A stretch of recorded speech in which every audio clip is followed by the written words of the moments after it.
خصوصی سرمایہ کاری سہولت کونسل کی ایپیکس کمیٹی نے معاشی و انتظامی چیلنجز سے نمٹنے اور ملکی معیشت کی ترقی کے لیے روڈ میپ وضع کر لیا۔ نگران وزیر اعظم انوار الحق کاکڑ کہتے ہیں قلیل مدت کے لیے حکومت ملنے کے باوجود معاشی بحالی کے منصوبے پر عمل درآمد یقینی بنانا ہے۔ تفصیل اس رپورٹ میں۔ نگران وزیر اعظم کی زیر صدارت خصوصی سرمایہ کاری سہولت کونسل کی ایپیکس کمیٹی کا 5واں اجلاس۔ آرمی چیف، نگران وفاقی وزراء اعلیٰ کی شرکت۔ معاشی ترقی کے لیے اقدامات پر عمل درآمد یقینی بنانے کی ہدایت۔ اجلاس میں معاشی ترقی کے اہداف کے حصول کے لیے قلیل مدتی، وسط مدتی اور طویل مدتی منصوبہ بندی پر مشاورت ہوئی۔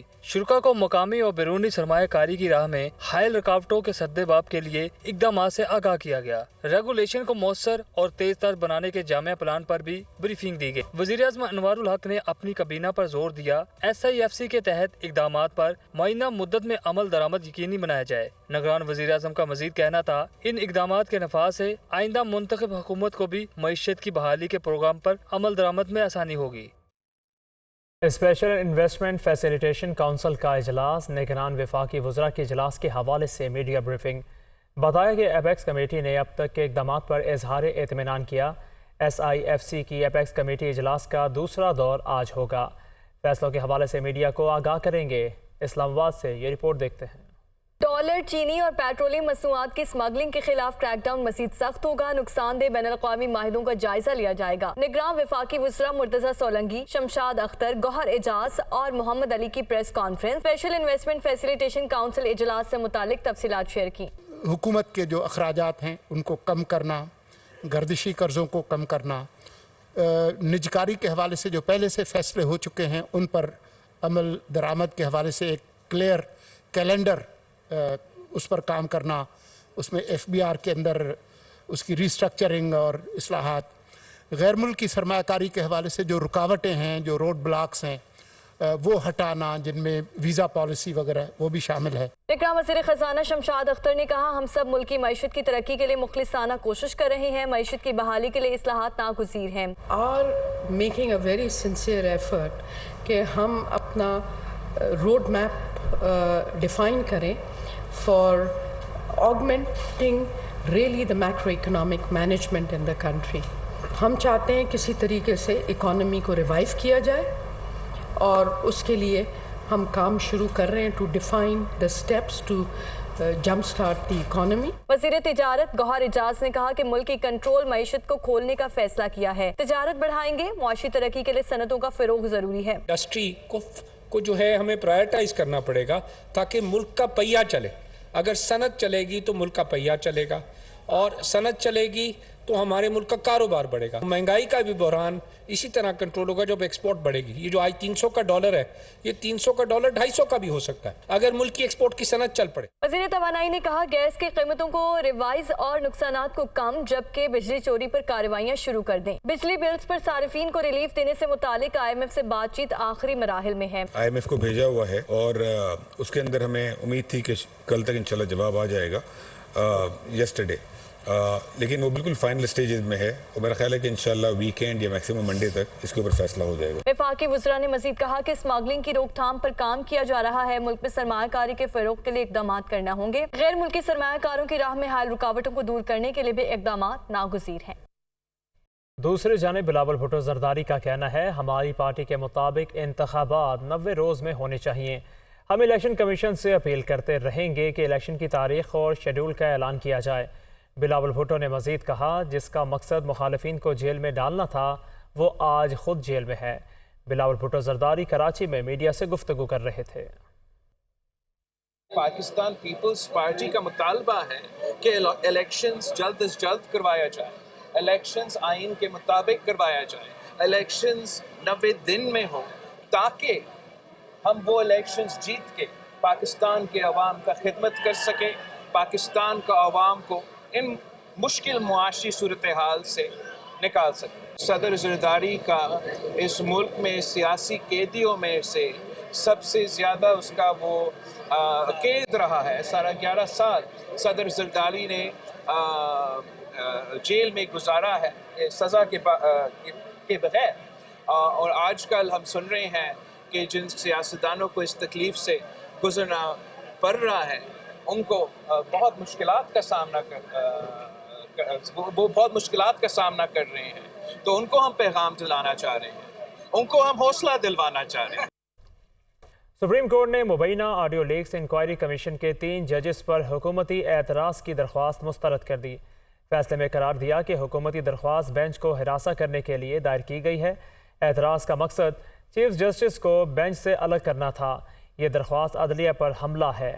دیکھتے ہیں یہ report. Audio leaks inquiry commission کے 3 ججز پر حکومتی اعتراض کی درخواست مسترد۔ ججز پر اٹھائے گئے اعتراضات عدلیہ پر حملہ قرار۔ سپریم کورٹ نے 32 صفحات پر مشتمل تفصیلی فیصلہ جاری کر دی۔ تفصیلی فیصلہ chief justice of Pakistan Umar Ata Bandial نے تحریر کیا۔ فیصلے میں کہا گیا ہے کہ 3 ججز پر اعتراضات کی قانون کی نظر میں کوئی اہمیت نہیں۔ بینچ پر اعتراض کی درخواست اچھی نیت کی بجائے بینچ کے اراکین کو ہراساں کرنے کے لیے دائر کی گئی۔ وفاقی حکومت نے مختلف چالوں اور حربوں سے عدالتی فیصلوں میں تاخیر کی اور عدالت کی بے توقیری کی گئی۔ فیصلے کے مطابق عدالت کی بے توقیری کا سلسلہ 1 مارچ 2023 سے شروع کیا گیا، جب یہ کہا گیا کہ 4-3 کی اکثریت سے اسپیکر کی درخواست مسترد کی گئی۔ وفاقی حکومت 4 اپریل کے فیصلے کو چیلنج کرنے کی بجائے الیکشن کمیشن کی نظر ثانی اپیل کے پیچھے چھپ گئی۔ اس کا مقصد اپنی بے عملی کو جواز دینا تھا۔ اس کے بعد پارلیمنٹ نے supreme court review of judgments and order قانون منظور کیا۔ Review of judgments and order قانون کو سپریم کورٹ غیر آئینی قرار دے۔ فیصلے میں کہا گیا ہے کہ وفاقی حکومت نے متعدد آئینی مقدمات سے ججز کو الگ کرنے کے لیے درخواستیں دائر کی۔ آڈیو لیکس کمیشن میں بھی ایسی ہی مفادات کا ٹکراؤ اور تعصب جیسی بے سر و پا بنیادوں پر درخواست دائر کی گئی۔ آڈیو لیکس کیس کے خلاف اعتراضات کی درخواست دائر کرنے کا مقصد چیف جسٹس پاکستان کو بینچ سے الگ کرنا تھا۔ وفاقی وزراء نے مختلف مقدمات سننے والے ججز کے خلاف بیان بازی کی۔ وفاقی وزراء نے عوامی فورمز پر اشتعال انگیز بیانات دیے۔ وزراء کا اشتعال انگیز بیانات کا مقصد وفاقی حکومت کے ایجنڈے کو تقویت دینا تھا۔ سپریم کورٹ نے وفاقی حکومت کے ان مقدمات کو انتہائی تحمل اور صبر سے برداشت کیا۔ کسی عدالتی فیصلے پر حتمی عدالتی فیصلے کی پابندی لازم ہے۔ فیصلے پر عمل درآمد نہ کرنے پر آئین میں نتائج دیے گئے ہیں۔ بینچ کے ججز پر اعتراض کے لیے متفرق درخواست مذموم مقاصد کے لیے دائر کی گئی۔ اب آپ کو بتائیں، نگران حکومت کی جانب سے امریکی ڈالر، چینی کھاد اور پیٹرولیم مصنوعات کی اسمگلنگ روک تھام کے لیے بڑا قدم۔ اسمگلنگ کا خاتمہ یقینی بنانے کے لیے غیر ملکی کرنسی کے تمام ایگزٹ اور انٹری پوائنٹس پر FIA کارروائی کر سکے گی۔ تفصیلات کراچی سے اس رپورٹ میں دیکھتے ہیں۔ اسمگلروں کے خلاف کریک ڈاؤن کے لیے وفاقی تحقیقاتی ادارے FIA کو اختیارات فراہم کیے گئے ہیں۔ وزیر داخلہ کی صدارت میں ہونے والے اجلاس کے بعد FIA کو کارروائیوں کے احکامات جاری کیے گئے۔ وفاقی تحقیقاتی ادارے FIA کی جانب سے مراسلہ جاری کیا گیا، جس میں FIA کے تمام زونل ڈائریکٹرز روزانہ کی بنیاد پر صبح 10 بجے رپورٹ بھیجیں گے۔ مراسلے کے مطابق امریکی ڈالر اور دیگر غیر ملکی کرنسی کی تمام ایگزیکٹ اور انٹری پوائنٹس پر FIA کارروائی کر سکے گی۔ دوسری جانب تمام زونل ڈائریکٹرز کو روزانہ کی بنیاد پر متعلقہ فارم کے ذریعے تفصیلات ہیڈ کوارٹرز فراہم کرنے کا حکم دیا گیا ہے۔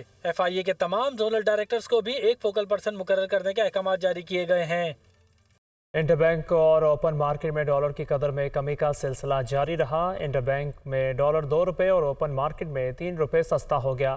سونے کی قیمت میں بھی بڑی کمی ریکارڈ کی گئی۔